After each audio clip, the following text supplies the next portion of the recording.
చేసింది గ్రాఫిక్లు కాదురా నిజం చూడండి అని చూపించాలనుకుంటున్నది ప్రస్తుతం ప్రభుత్వము. ఎందుకంటే 2014-19 ముందు వాళ్ళు వేసినటువంటి గ్రాఫిక్లు ఏది ఆచరణలోకి రాకపోవడాన్ని చూపించి ఎలక్షన్స్ ముందు ప్రచారం చేసి ఎన్నికల్లో అధికారంలో రావడానికి కీలకమైంది వైఎస్ఆర్ కాంగ్రెస్ పార్టీ. ఇప్పుడు ఇదిగో ఈ గ్రాఫిక్లకు సంబంధించి నిజం కాబోతున్నాయి, దానికి తగ్గట్టుగా ఏర్పాట్లు చేయబోతున్నారట.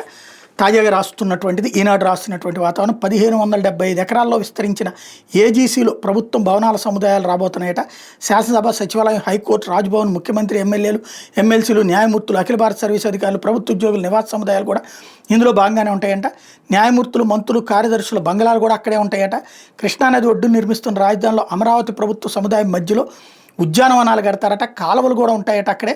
ఏదైతే ఇప్పుడు ఈ వాగు ఉన్నాయి కదా, వాగుల నీళ్ళని కూడా ఆ కాలువలు వాటి పక్క నుంచినే వస్తుంటాయి.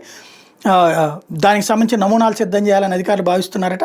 లండన్కి చెందినటువంటి ఫోస్టర్ సంస్థ ప్రాథమికంగా ఏజీసీకి నమూనాను రూపొందించింది. కృష్ణానది నుంచి దాదాపు 12 కిలోమీటర్ల పొడవుతో శాఖమూరులో నిర్మిస్తున్న రిజర్వాయర్ వరకు కాలువ దవ్వుతారట. ఇది ఏజీసీ మధ్య నుంచి వెళ్తుందట. ఇది నేరుగా కాకుండా వంపులు తిరుగుతూ ఒక చోట కలుస్తూ వెళ్లేలా తవాలా నిర్ణయించారట. దీనికి 2 వైపులా పార్కులు అభివృద్ధి చేయబోతున్నారట. పశ్చిమ వైపు ఉన్న మార్గాన్ని వెస్ట్ పార్క్ రోడ్డు, తూర్పునున్న రోడ్డుని ఈస్ట్ పార్క్ రోడ్డుగా పేర్లు పెట్టబోతున్నారట. మధ్యలో ఎక్కడ కట్టడాలు లేకుండా కేవలం నీరు పచ్చదనమే కనిపించేలా తీర్చిదిద్దబోతున్నారట.